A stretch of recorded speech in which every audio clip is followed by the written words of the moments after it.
to the Abundance Palace house members. First of all, let's introduce everyone. We are the members, the house guests, the team of the Abundance Palace, starting from left, right. Hello, I'm Kelley. How should I say? I'm an intimacy coach. I'm really excited to be here. Woo. Woo. This one you may know. My name is Kimberly Mellons. I'm Jean's best friend and a member of the Abundance Palace. I'm so grateful to be here. Give us a thumbs up if you can hear as well. Yeah, we're pretty far away. Woo. Okay, Okay, great. great. Can you admit?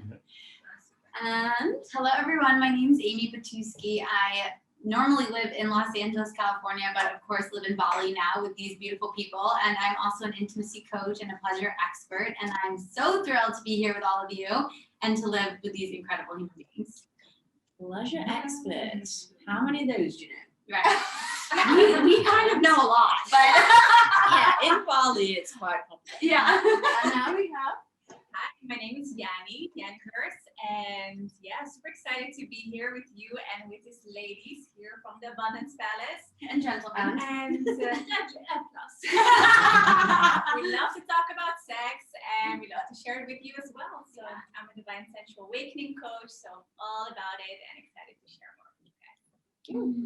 And we have Special guests. Hello everyone, my name is Vincent. I am the lucky person to be Gina partner, but also to be a member of Abundance Palace. I am making sure that all those lazy ladies, they're all juicy and activated with my masculine.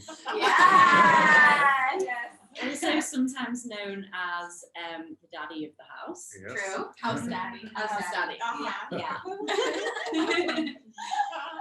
So, and obviously, you know me, I'm Gina Swire, self-love expert, manifesting queen, and newly outspoken suppression to expression woman. Season them. So the intention today is to give you a little idea or snapshot of what it is like to live in a fully sex positive house in Bali with 3 sex coaches, a pretty like well-versed couple in sexual antics, and and just to give you like a very interesting snapshot of what it's like to sit at a dinner table with us while we discuss our lives. Sound good?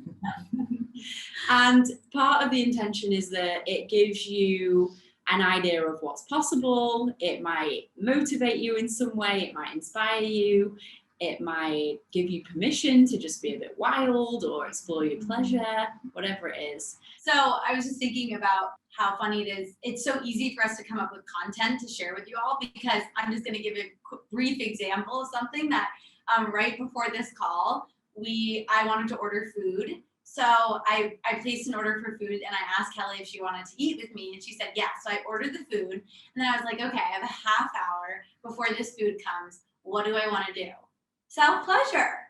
So then I had a self-pleasure session and then had an amazing orgasmic experience with myself, and then came out to get the food from the delivery person, sat down with Kelley, and she's like, I'm watching this video for one of my trainings of vulvas and cocks. Do you want to watch it with me? And I was like, yes, I would love to. Give me more cuts.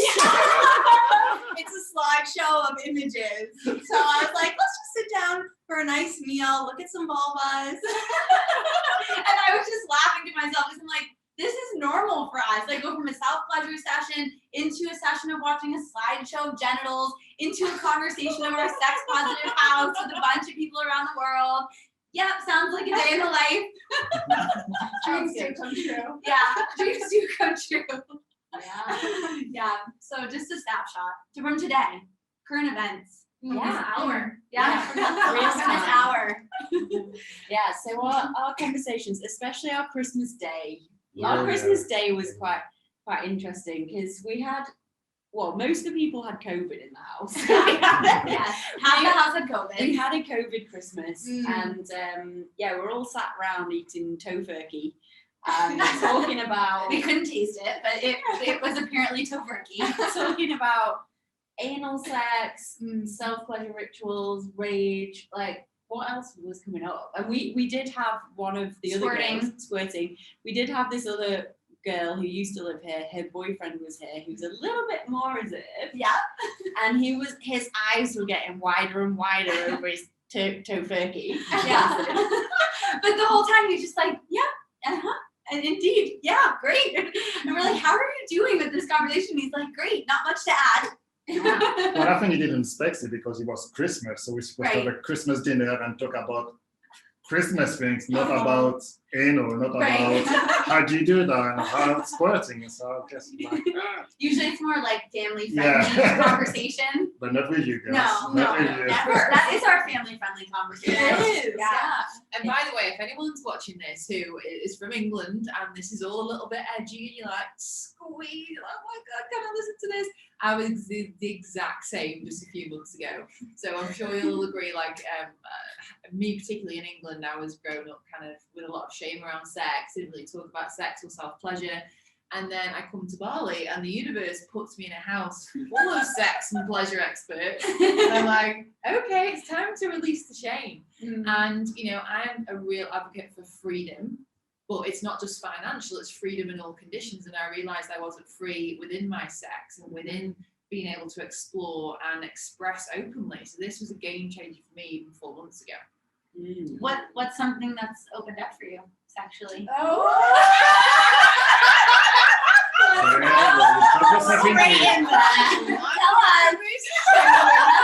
On the microphone. Okay, well, this young woman here created a course called the Pleasure Mastery course, and I was just like, I have to do this. So it's a 6-month container of discovering yourself and self-pleasure and owning your desires and all of that. And I really just stepped into like owning my desires and experiencing different things and having different experiences that I never thought I would ever have or feel confident having. Like what? I was on Tinder one day and this couple popped up and I thought, oh, that could be quite interesting, going on a date with a couple. I was like, oh no, that's not allowed, like there's so much shame around it. I was like, why am I leaning out of that? I'm in this course to lean in and own my desires. So I swiped right and I went on a date with a couple. And it was so fun. It was great. Long date? A couple of days. A couple of days. But the reason why I want to share this is because there was so much judgment around myself for having that experience, and now I have. I feel free in that, and I feel free to come to my own center. Yeah. You know, because I've experienced that. Yeah. And you were, I won't expose anything, but you were so Exposer. well, I want to, but we haven't want done us to be exposed. Yeah, like expose everything.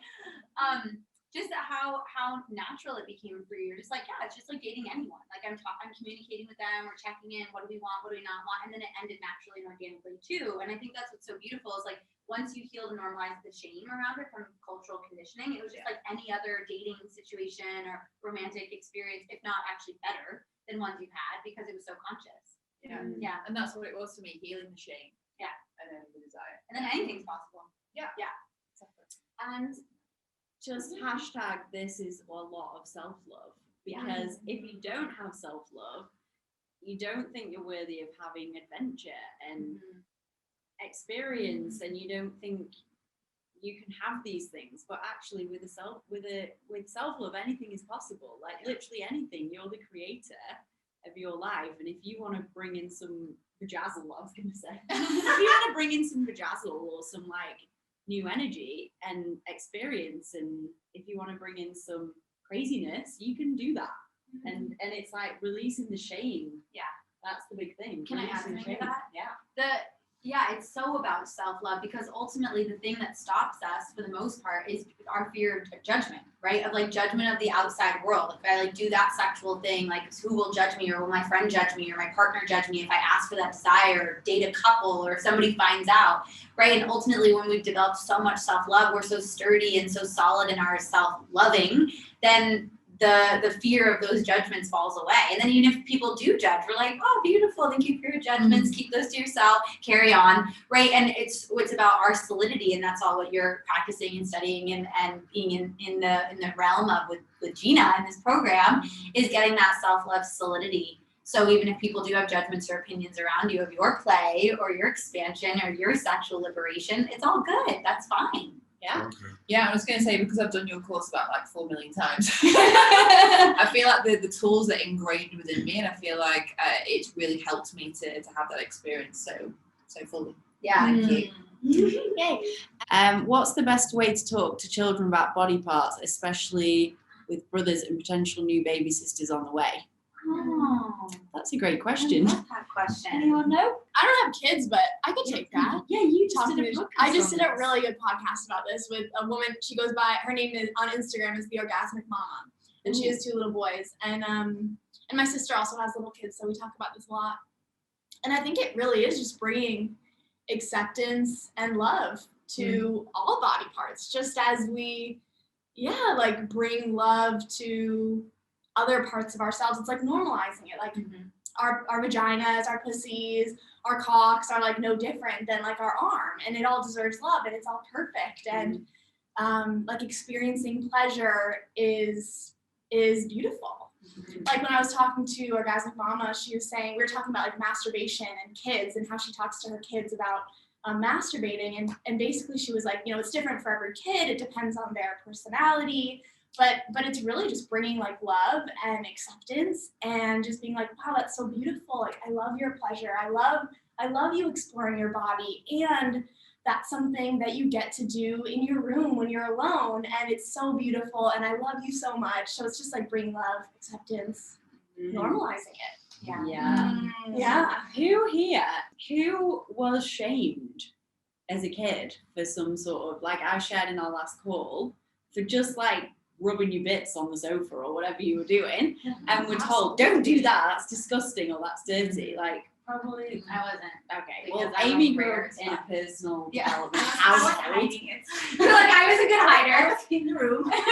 Nobody saw. Yeah, and I saw a few hands from you guys. So yeah, that's amazing. Yeah. I love that.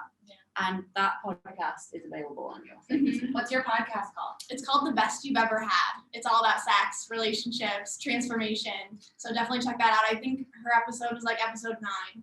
So And That's- what I love about this part, what you said, is also like for adults, the part of like treating every part of your body equally as beautifully. So for example, when we're massaging each other, touching each other, it's not like, oh, okay, and then you like, no, like every part, like as much as importance as everything else, the breast and your yoni, your vagina, and the cock, everything. So Yeah, because like we all live in Bali, and very often we all get massages. And there's certain parts of your body that don't get massaged, but actually some of those parts are the parts that need massaging the most, because that's where we store our stress and trauma. And so in Bali, a big thing, I have spoke about this a little bit before, is Yoni massage, which Yani knows about. Yeah, that's also so super profound, because the yoni stores so much so much Yoni is pussy, by the way. Oh yeah, Sanskrit. It's like the sacred gateway to the universe. So it's like a super beautiful word by itself as well. Like really like acknowledge that. Like, wow, your yoni holds so much power and so much beauty. And with a yoni massage, like, because it can be a part that's like hasn't have so much attention yet, and also there's so much energy that can run throughout the body, that with a massage like that, it can just like open up all the channels in the body and really connect with something deeper that's there, and really like the reclaiming of femininity and opening up of sensuality. And I can definitely recommend. who here is not a yoni massage? Vincent? No. Vincent has it? Okay. Not yet. Okay. And you may have had a She's yoni heard of it. massage from a partner. Yeah, from a partner. And for you sure. can do it to yourself. I so- just wanted to say, yeah. Go for it. Oh yeah, no, it's amazing. Like also to do a yoni massage for yourself, like as part of your self-love practice, like as Yes. part of like your self-love practice. Of See like, what you did there? Yeah. and without any goal, but just to really feel and be present and feel like different parts, like, oh, my outer lips, yes, okay, feel that massage there. Yes, my clit, yes, my inner lips, and what's there in the back? It's like, oh yeah, perineum, and all of those parts, like, and then feeling like, okay, what do I feel there? And maybe there can be like some some sadness or some like darkness like coming out or some emotions, and that's fine too. And then there's pleasure. It's like it's all of the things. And that's also the beautiful thing about, like, I call my self-pleasure practice actually my self-love and self-pleasure practice. So that's really, so I just like, Very on brand. and you know, like in that space, everything can happen. Allow myself to let everything happen, right? Like you all experience it. Like sometimes we have like super like it's orgasmic states, or like it can be like screaming or dancing. It's just like, oh, I'm moving in my body. Yeah. And sometimes it's numb. Yeah. And sometimes there's numbness or there's pain. Yes. Yeah, it can be totally normal to feel pain in your clitoris or in your yoni or pussy when you're touching or massaging or exploring. Really normal to have a full range of sensations when you're doing a self-pleasure or self-exploration practice. And you can do this with a wand, like a yoni wand, which I've talked about before. And my friend owns yoni crystals that I've given you the link to before. You can get a yoni egg, and I've obviously talked about the sacred squirter. And all these things can, like, at first when you use them, you might not feel anything, like Aimee's saying, it might be completely numb. And then maybe then comes pain, and then comes pleasure. But underneath everything is pleasure. Yeah.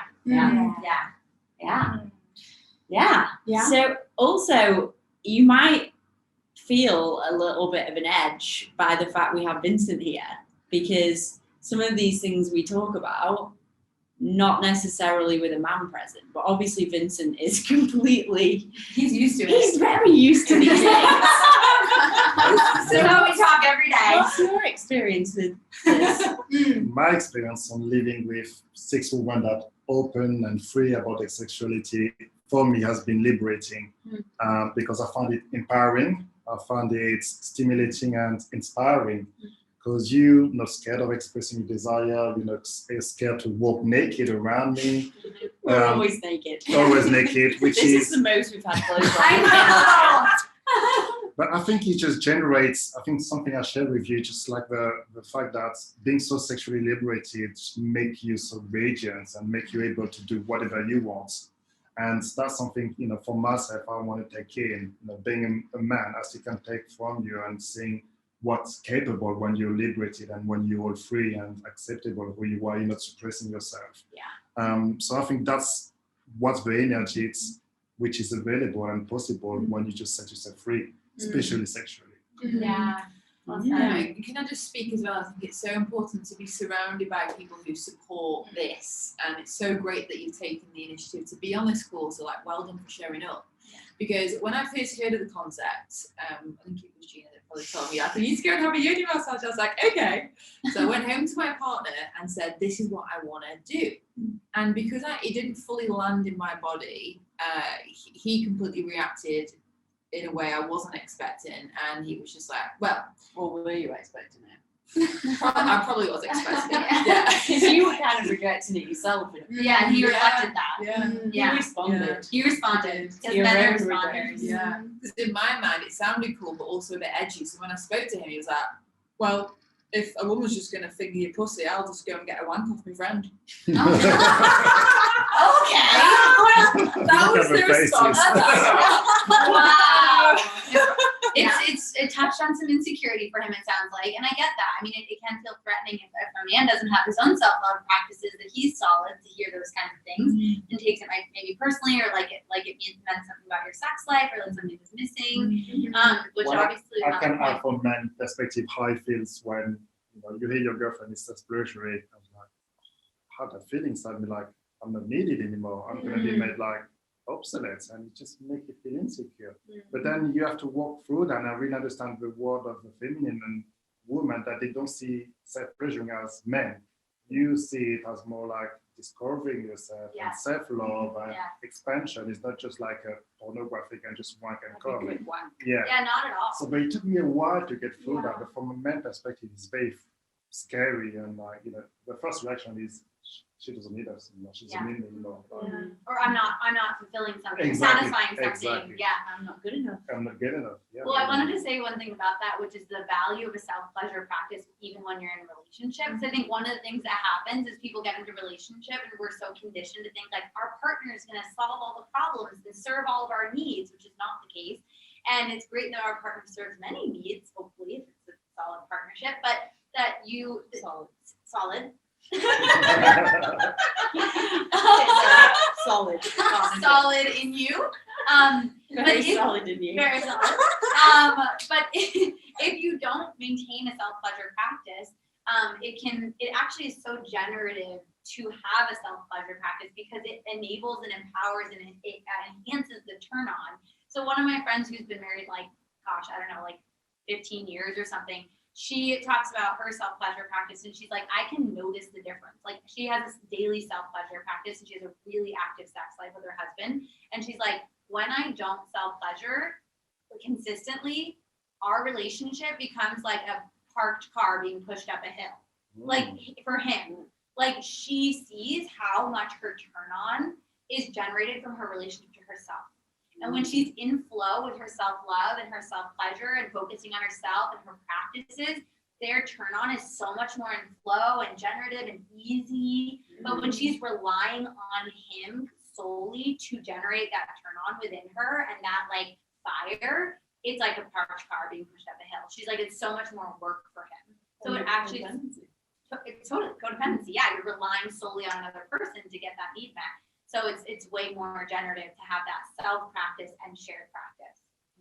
And then also about self-pleasure, it's like it's so much more than just like it's about so much more than just like our sex or our pleasure. Like it is so much about pleasure, but it's like a spiritual practice. It's a sexual practice. It's a manifestation practice. Yes, like there's magic. like no better manifestation magic than a self-pleasure practice. So it's also so much bigger. Yeah. Than just like rubbing a pussy. Do you want to tell them? Well, we've all been having this conversation about the no goal for women. So before we talk about this, like some of you might know that, I don't know if you actually know this, but like we are all with men who don't ejaculate, like, or very infrequently ejaculate. So it's called retaining your semen, and this is your sexual energy. So in Bali, this is very popular and very like, it's a trend. No, it's not a trend. It's the norm. It's the norm, yeah. But before I came to Bali, I'd never heard of that. And I was like, why would any man want to do that?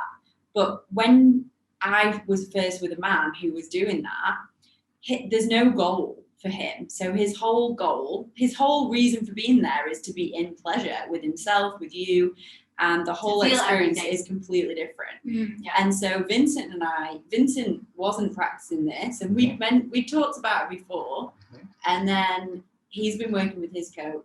Do you want to mention about this? Yeah. And I've been practicing semen retentions, and I'll be honest, this is still a work in progress for me, especially when I'm in somewhat conditioned to be goal-oriented or having that adrenaline rush. Now, that's very something I was looking for, but I also see the good side of it. And also how with Gina, the sex is not just once, it's like could last for the week where it's more intense, more on, and more pleasurable. So I'm like, oh yeah, this is actually cool work. And I think for the relationships, it's less around, what can we get out of that session? It's more about how can we connect energetically and what kind of creation and magic can we make? What can we explore? What can we explore? Yeah, there's a lot of exploration. Yeah, that definitely gives room for more play, with more experience with foods, with more... That's a favorite! And all that We're kind of both stuff. 90% kinky, by the way, Yeah. Vincent and I. And I think, Yani, Yeah, pretty energetic kinky. and kinky. Oh, and Kelley, yeah. if you don't know your sexual blueprint, definitely check it out. Erotic blueprint. Erotic. You can look up the quiz, erotic blueprint.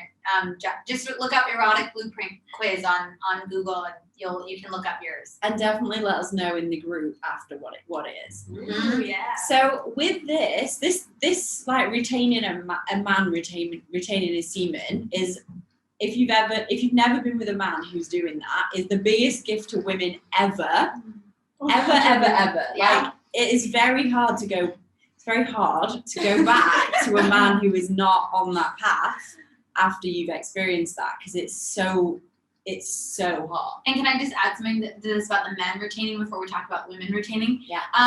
I've been recently seeing a new lover, and he's new to all of this work, and I shared with him very early on that this is something that I really appreciate and like to practice and like a man to practice with me. So he had heard a little bit about it because his boss had a book, like the Multiorgasmic Man. So he was like, he had heard about it and his boss had mentioned it because he's like the same age and they talked about it, but he wasn't in practice of it. And so I just explained it and just said, you know, it's really just a practice. There's not like a perfect way. It's just like practicing not going over the edge, and we can practice it together. And it's been great. And sometimes he has, and that's beautiful, and sometimes he hasn't, but it's been great because he'll like acknowledge like, oh yeah, I feel like I'm like waiting for the prize, or I want to get the medal, and like I'm not getting it because, you know, we're not climaxing. And I'm like, yeah, totally. I really get that. That's how we're so conditioned. It's like once we get the medal or the goal of climax, we're done. And it really takes some undoing to get out of that mindset and to instead just explore the sensations that are there. The journey. Yeah. So you can, I say that to just say that even if you don't have a partner who's already aware of this as a practice, you can really share it with them and invite them to practice it with you. That's what we did. Yeah. So the Multiorgasmic Man is an amazing book to pop to your partners, and the Multiorgasmic Woman, which actually is a shit book. Like I hated the book. Really didn't enjoy the book.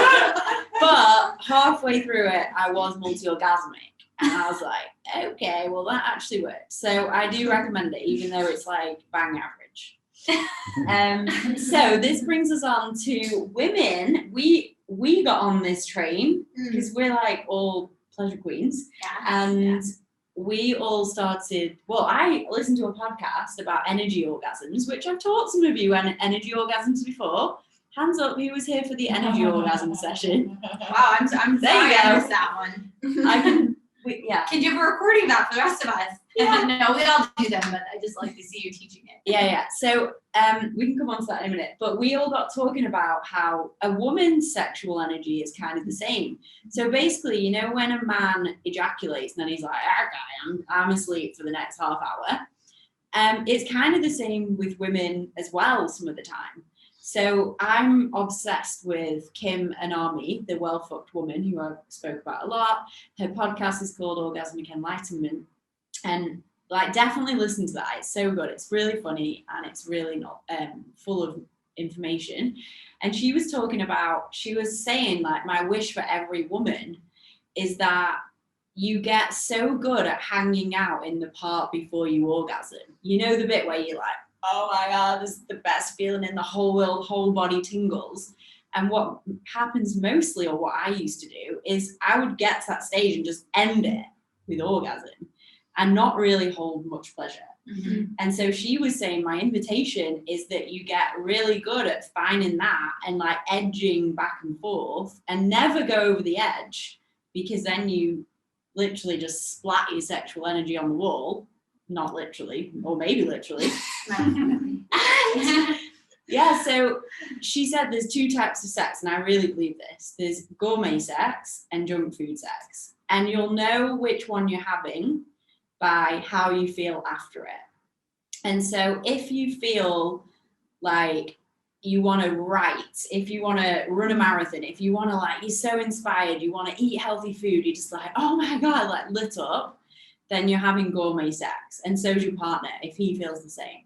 If you just want to fall asleep, eat junk food, do nothing, go to sleep, then that's more likely junk food sex. So I think that's a really good, like, simple indication.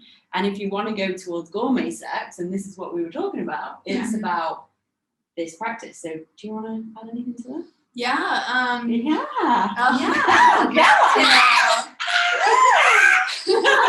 Well, so I have a new boyfriend, and he's so cute.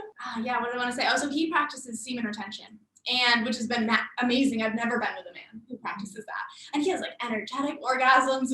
It's amazing. So he's like so multi-orgasmic. I'm like, wow, okay, I love this. Wait, what is that? Just so they know, what is that like? An energetic orgasm. What's it like to be having sex with a man and he's doing all that business? Well, just to give you an idea of like what does an energetic orgasm look like, he basically shakes. Should we do it? Should we energy orgasm right now? Yeah. You can do that. You have to chill. Kim's like, You can drop into it. fuck? You can do it. I know what it is. Yeah. To be honest, you guys, like once you get in the practice of tapping into it, it's always there. So if you actually just give yourself permission to just drop into it, like you can actually feel the energy and let it just rock through your body. If you're not practiced with it, no problem. But I'm just giving context. That's why we can do it. It's always there. Just receive it. Okay, perfect. Well, I'm inviting you to take a deep inhale and exhale.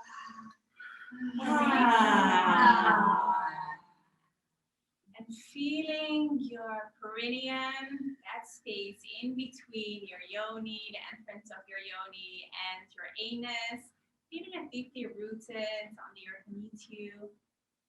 And you're inhaling, squeezing your perineum and your anus and your yoni up your spine, and exhaling. And as you're doing that, you're also moving your spine, you're moving your body, you're moving around your hips, and you keep on inhaling and squeezing. And release and let go. And put in some juiciness and sensuality into the quality of your breath, into the quality of how your breath is moving through your body. Beautiful. As you're doing that, you're noticing, or whatever it is that you're feeling, your breath moving up your spine, towards your spine, and into your whole body, and moving.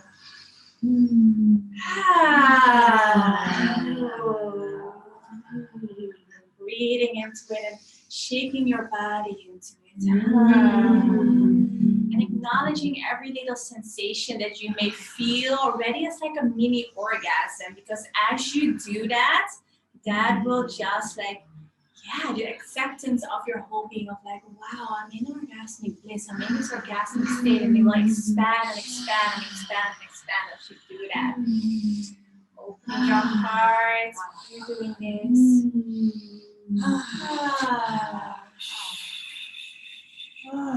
Breathing into the whole group here that we are in. Like everybody's here in this beautiful energy and feeling that expanding and amplifying as well. And you can feel the ladies here, and you can feel that.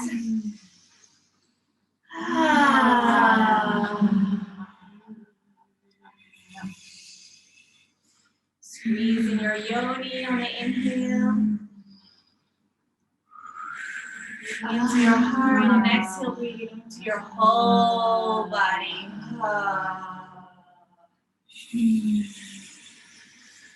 Circling around your whole pelvic area. It's been hot in here. And into your whole body. And